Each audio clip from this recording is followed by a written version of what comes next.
Hello, I'm Ian Corzine, your social media lawyer, and we're doing our office hours today. We're going to focus our discussion today on Copyright Stories 2020. We're going to talk about whether or not the YouTube and other social media systems, copyright systems, are broken. And is there a fix on the horizon? Are there suggested fixes? And then finally, we're also going to talk about the indiscriminate termination of channels and accounts. A lot of my creator clients are talking about the fact that, boy, they are getting no notice and their entire channel, and more importantly, their entire business is being taken down without notice, without so much as a little as an explanation from Instagram, Facebook, or YouTube. Before we get going on, I just want to say hi to some people out there. Thank you so much for joining us, Gervais. Let's see, Shaney, Alguma, and also I want to say hi to the 2020 presidential candidate. I'm sure that's President Trump and Vice President Biden. We also have 4070. How you doing there? Brayton, how are you doing? We got Force Ghost Jeremy, Nathan Kim's there, Sunvi, Carrie Stovall. Nice, thank you so much for coming in today. Appreciate it. We got ZS Libby Studios, and that's about it right now. Oh, we have Kasia and Chill Out Richie. I love Chill Out Richie and Drontic. Also want to start off by answering some questions that we have in the chat before we get on to Copyright Stories 2020 and the indiscriminate termination of Instagram accounts and YouTube channels.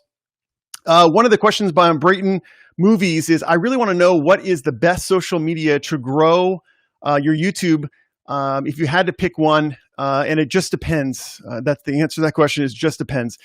About a year ago, I would not have talked about LinkedIn, but it depends. If you have a business, a small business, a medium business, or you do B2B business, LinkedIn is a great platform now. We're getting a lot of organic reach on that. I've grown substantially in the past 3 months, and you can too. And it's a good way to kind of balance your content between personal and business content. LinkedIn is allowing a lot more, and you can also apply to go live.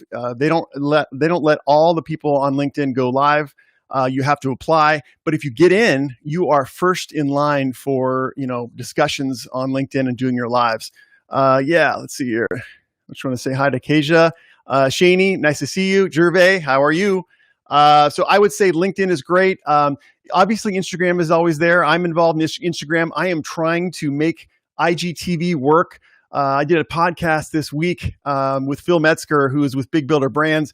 We really talked about a big issue, and that is, I spoke to the vice president of Instagram, who was in charge of IGTV last year, and we discussed what they're doing to make IGTV actually work. And he has so many plans. They have so many plans, but we're not seeing a lot of organic reach from IGTV. We're seeing a lot of the mainstream channels, just like on YouTube, get all the views and the likes.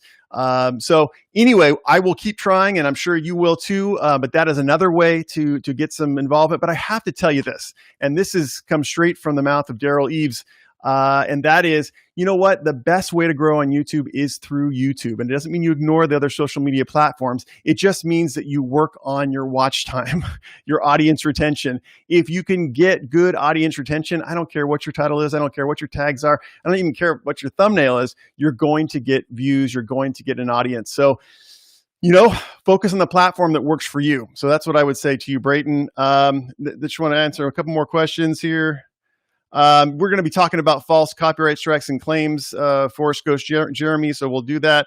Censorship on YouTube, it's always the discussion. The last 2 weeks I've spent talking about censorship on YouTube.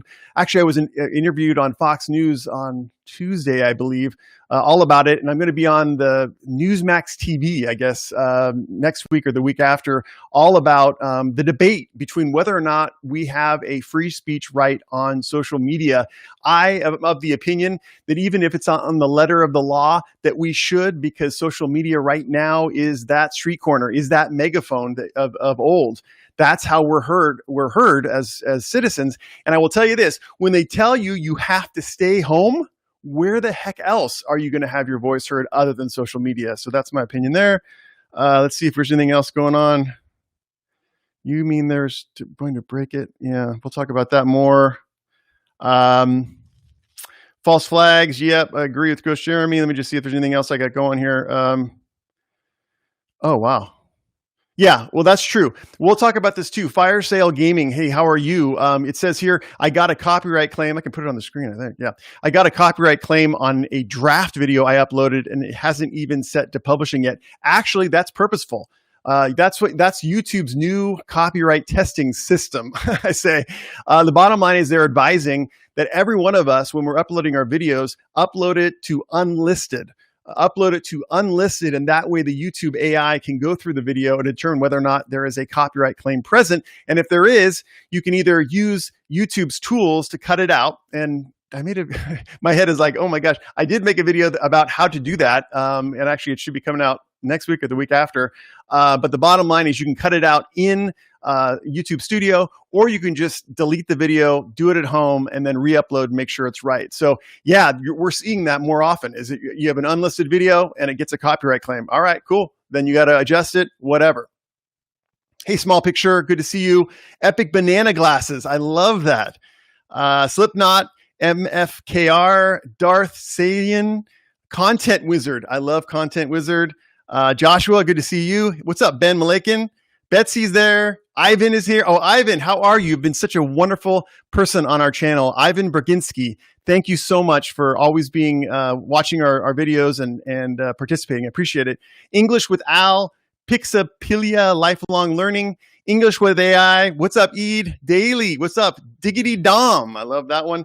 English with AI. Good to see you. Let's see. Reporter Gary. I think I knew who that is. I think that's my Fox News interview, Sirius XM interview, Gary Baumgarten.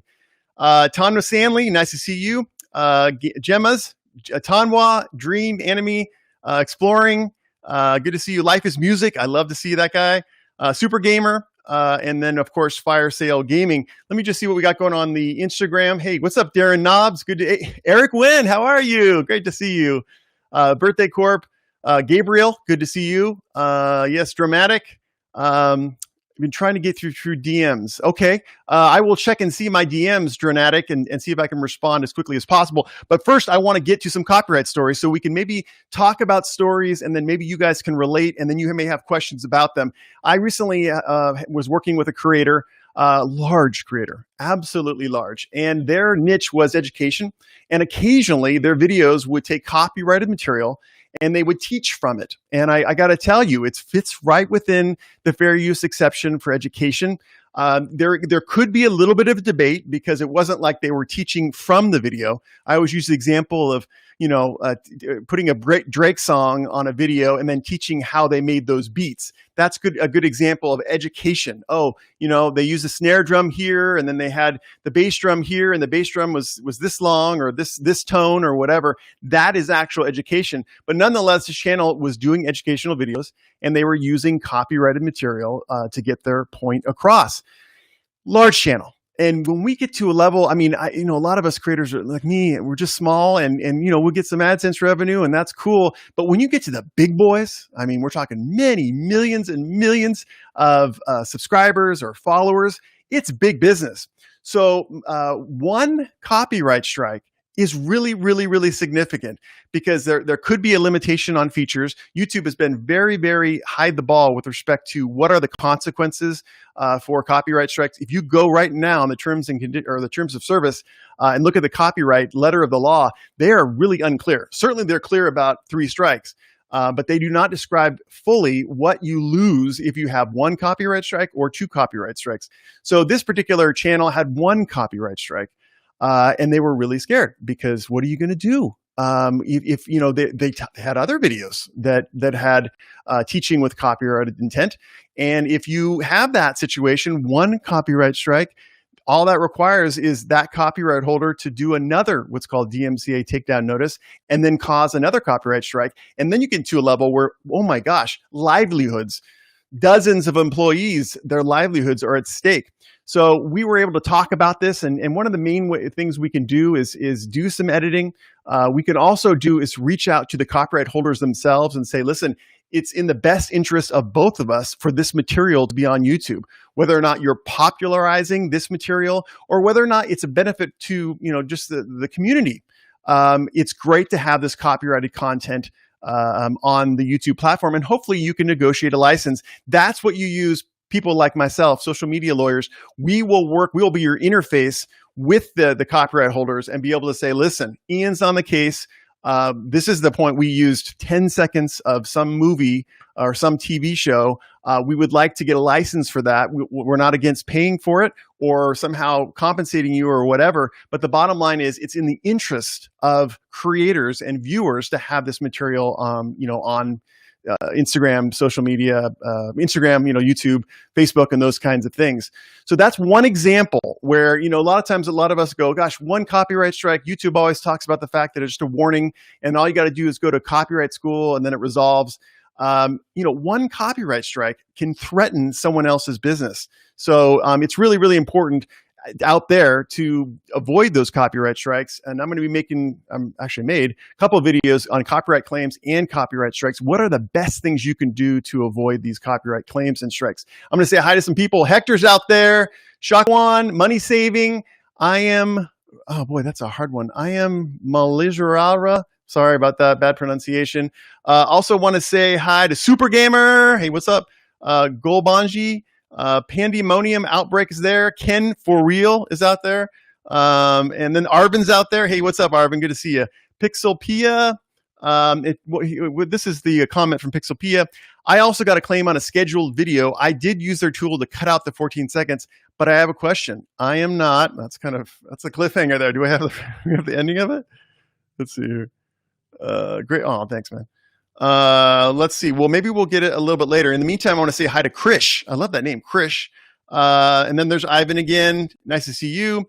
Let's see. Pauline Newman's there. Pauline, how are you? A long-time YouTube friend. I hope everything's going well for you during this difficult time. Beats of the Heart Lyrics. What's up? Tonwa's up. That One Bacon. How are you? Cat and Hero. Nice to see you. A Grip on Life. Let's see who else is on there. Life is Music. And then Lulz. What's up? Same got claimed the cover song. Ooh, I like a cover song once. Oh, shoot. It just disappeared. What happened? Let's see.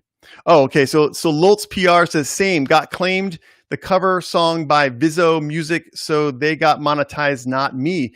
Yeah. I mean, that's going on to our discussion about copyright claims. And actually I was going to discuss that. We'll kind of go out of order a little bit.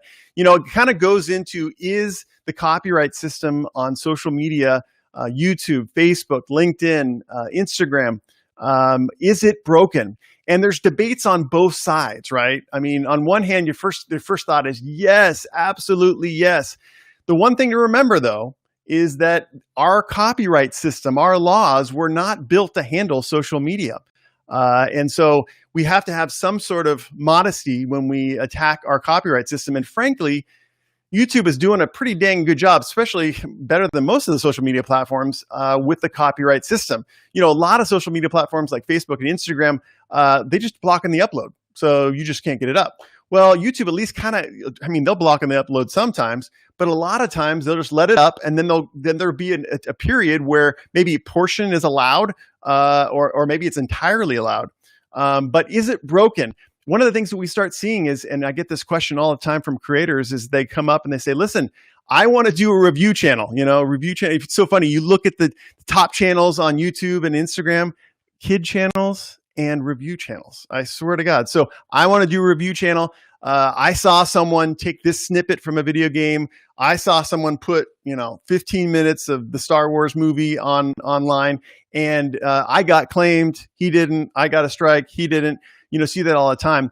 What I always try to explain it as, YouTube and the other social media platforms are really it's kind of like speeding. It's like the law, at least in California, for most freeways is you got to go 65 miles an hour. Oftentimes people don't, including me. We're a little bit above the speed limit.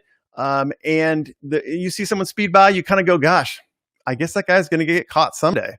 And it's the same thing with YouTube and Instagram copyright. You see someone doing something that's blatantly illegal. They're not commenting on either side of the clip. They're not doing any critiquing or education or news reporting type purpose. And they're up and running.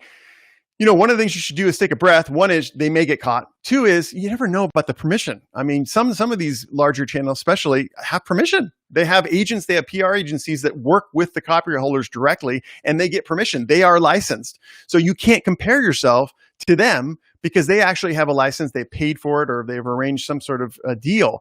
So you never know. But that is a problem, is that there's no doubt about it, that there's plenty of examples of people who do not have licenses, but are getting away with, blatant violations of copyright law.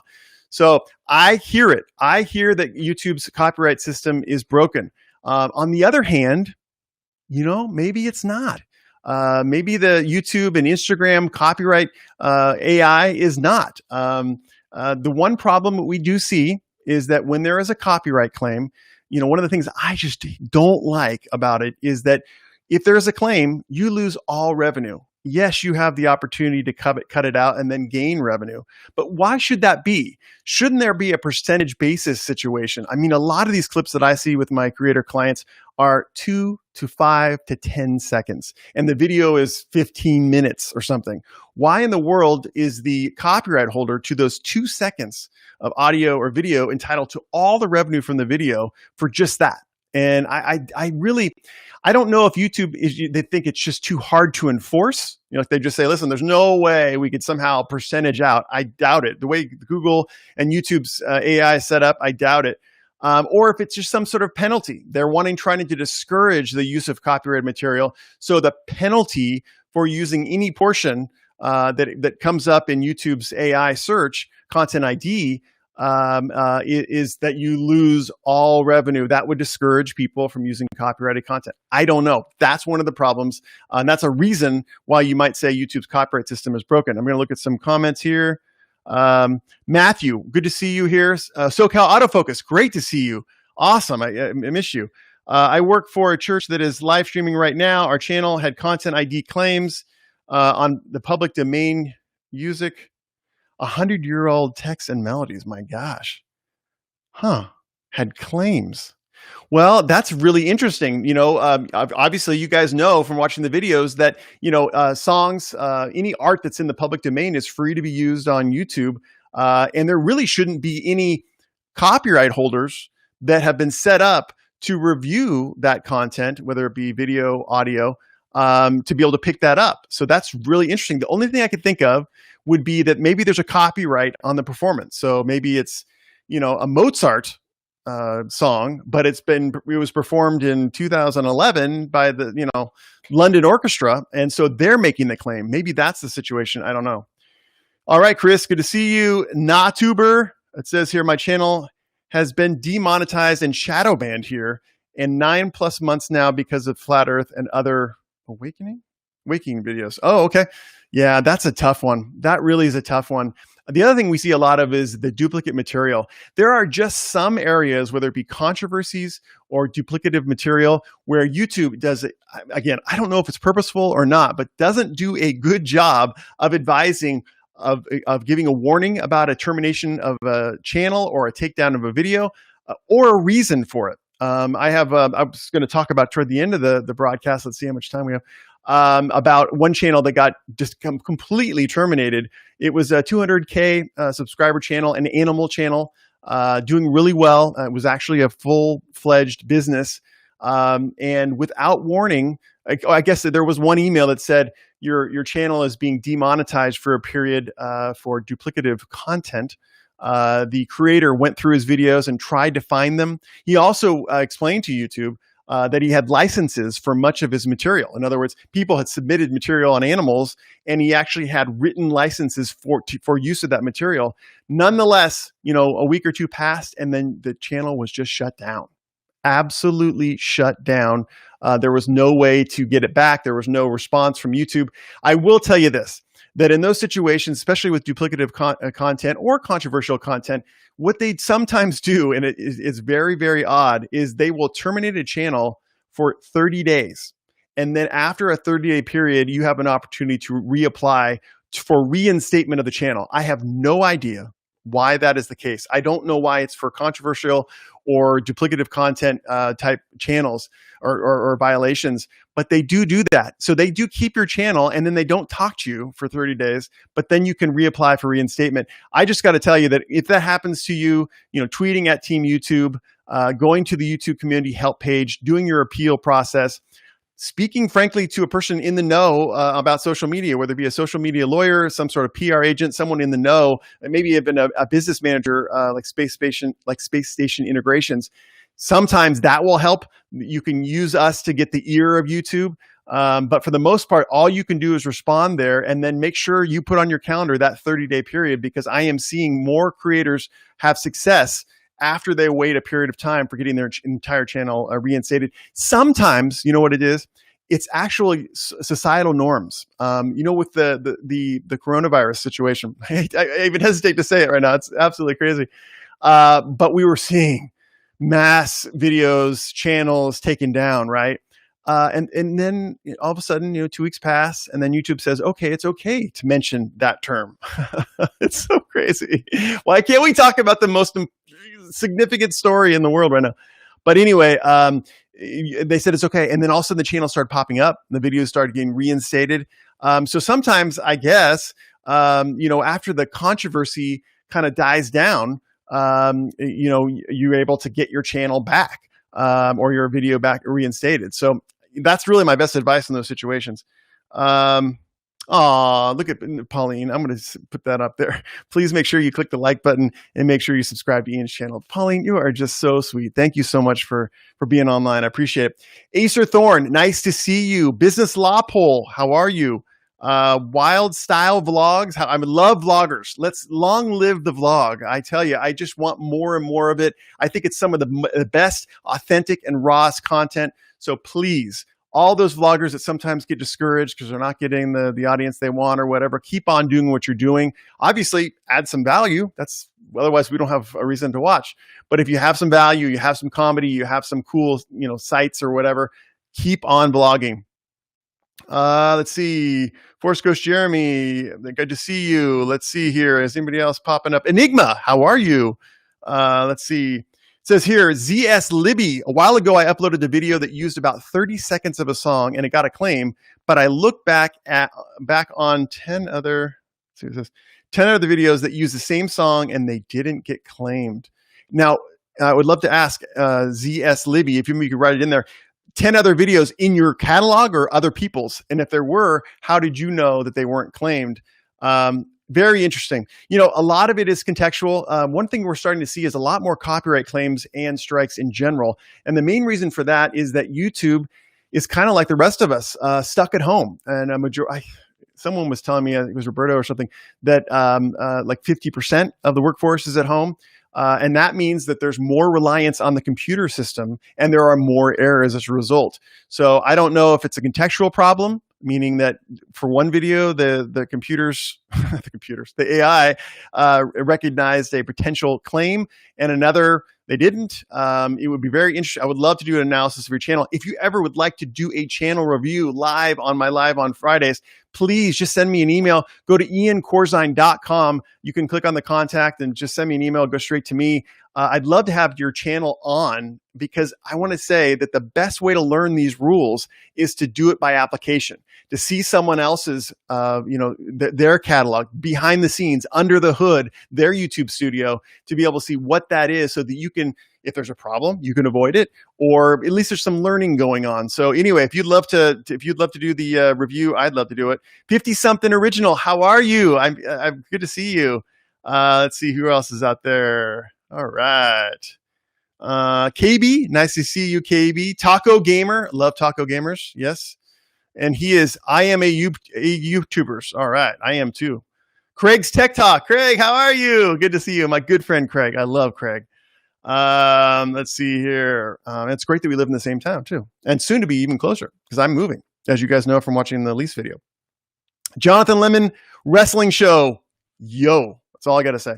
All right, let me just say some highs out here to, let's see, English with All. Good to see you. Clark Cush on Instagram. Great to see you. Brit4 UK. I'd love to see you there. Let's see. Nalia Katorian, can you please talk about protecting copyright on Instagram? I know. What am I talking? I'm talking about YouTube all day long. Protecting copyright. So I gather from that question that maybe you're a photographer, maybe you do videos, maybe a podcast, and you're putting it on Instagram, and you're like, gosh, the biggest one is people stealing photos. That's the biggest one. I did a video on it. Watermarks are really where it's going to be at. At some point in time, I'm told by Instagram that there will be some sort of marking system for photographers especially, so that there's a way to trace back who is taking what accounts, and it can't be broken. It's something in the metadata. So that will be that.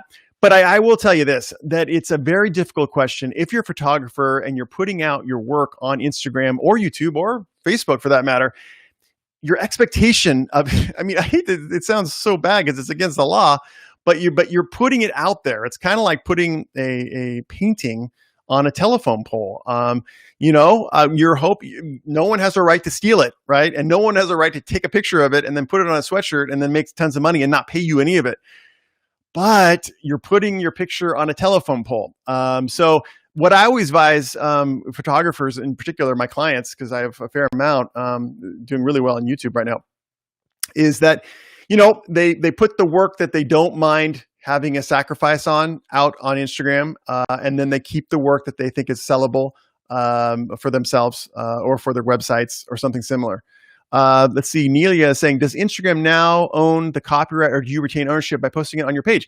No, you retain ownership of the copyright to anything you post, whether it be audio, video, or photographs, or art for that matter, on Instagram or any of the social media platforms. All the terms of service among the social media platforms. I actually did like 6 videos. I went through LinkedIn, Pinterest, Instagram, Facebook, YouTube, and I did an analysis of all the terms of service. And actually I made videos. I just didn't release them because to be honest, after I did the YouTube ones, I was like, is this boring? I'm just going through the rules and riffing on them. But yes, you do retain the copyrights to it. It's just that when you sign up on the dotted line for the social media platforms, you are giving a revocable license to the social media platform for their use.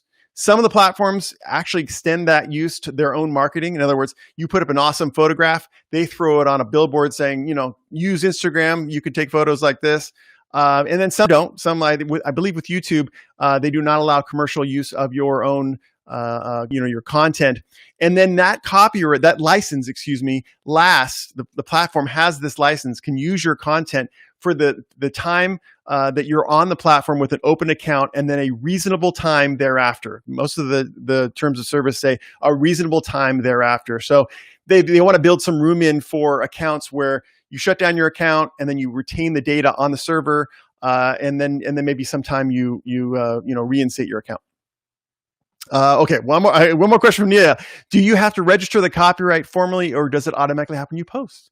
It automatically happens when you create. Yeah, obviously I'm speaking about American law because that's what I'm an expert in. However, it's generally the law in free societies across the world that the copyright exists when you create the art in a tangible medium. So when you create a digital file of a photograph, that is memorializing your art.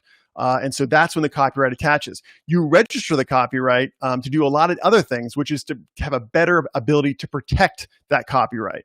And actually coming up in the next few weeks, I'm going to have a copyright registration tool on my website, iancorzine.com. You're going to go to the top. You just click copyright registration, and it'll take you through the process to register. And I highly recommend that, especially for photographers, artists, I will say even top-notch video creators, that you register copyrights, because that way you can better protect them. You're automatically able to go into federal court. You're able to have a substantial case that is your own copyright. One of the biggest things is when you go to a copyright infringement case, the other side says, hey, you don't even own this. Someone else came up with this, or I gave you the idea for it. But when you establish your copyright registration, then you have a presumption that is yours, and you can, protect it. Let's see. Juice 2223. Nice to see you. Let's see. Psycho Ducky. Hey, how are you? Avi Official. Good to see you. Let's see if there's anything going on. TK, how are you? On this side, Roderick. Great to see you. The artist. Of course, Nelia, anytime. Please DM me if you want to have more questions. Beverly Webshop joined. Hey, how are you? Let's see. Brit4 UK, good to see you. Let me just get to, I didn't get to hardly any of my topics here. But let's just get to background music while I have one more minute. I really want to respect your time. I just want to do 30 minutes, and it's sometimes can be really boring, so I just don't want to go too long. But just I want to say we're seeing more and more background copyright claims, right? Claims aren't themselves bad for your channel, so never worry about the fact that you got a claim, other than the fact that you're losing revenue for the video. So, but we are starting to see this. The AI right now is out of its head. It is picking up such small things. We have some people going out in the street doing magic, and there's some background music from a bar or a hotel or somewhere down the street. It's barely audible in the actual video itself, but the AI is picking it up. Boom, universal claim. Boom, Sony claim. So I got to tell you, I watched a couple. I watch a lot of YouTube, but I watch a lot of YouTube channels, and a lot of the creators are super sensitive to that background music. They'll go to a park and there's a fair going on, and they'll just get the heck out of the park because they don't want any claim. They want to continue to get that ad revenue. So I just wanted to warn you guys that the AI is getting way better. I mean, way, way better.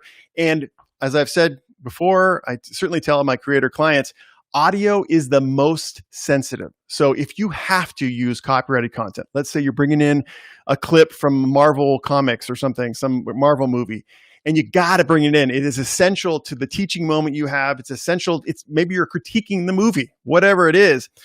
Cut the audio if at all possible. Replace the audio with royalty-free sound effects. So, it's a car crash scene or something. You can cut the audio and go to epidemicsound.com or something like that. Get a car crash sound effect. Throw that in. The audience will rarely notice, especially if you do it right. And the effect will be the same, as far as your actual video. And then you won't get that claim, because I will say that of the things to have in your videos, audio is the absolute worst. That's when you get your claims the easiest, is when there's copyrighted audio in the background. Listen, I'm Ian Corzine, your social media lawyer, and I went over time here. I just want to say I thank you so much for watching the channel, so much for coming to the lives, so much for all the encouragement you have. Sometimes it's hard to bring bad news, and I'm a positive guy. So a lot of times my videos, like free speech dead or a cop is coming to rob us of our money. I hate to do that, but my job, my mission is to help you guys understand the law and also to protect your artistic freedom. It is getting there are more and more laws, more and more rules that are pushing us down. Okay. I'm not getting mad. I'm just saying it's happening. All right. It's happening every single day. And after a while, we kind of get used to it. We kind of get lulled into this kind of concept. And then eventually we don't have any copyrighted content. We can't, I told you review channels are the second most popular channels on YouTube. We can't do them anymore. We have what happened in Europe, where we have new laws that were passed that really much outlaw most copyrighted content. And we can go into that more and more. So anyway, thank you. I'm on my mission. Come join me. If you have any questions, go to iancorzine.com.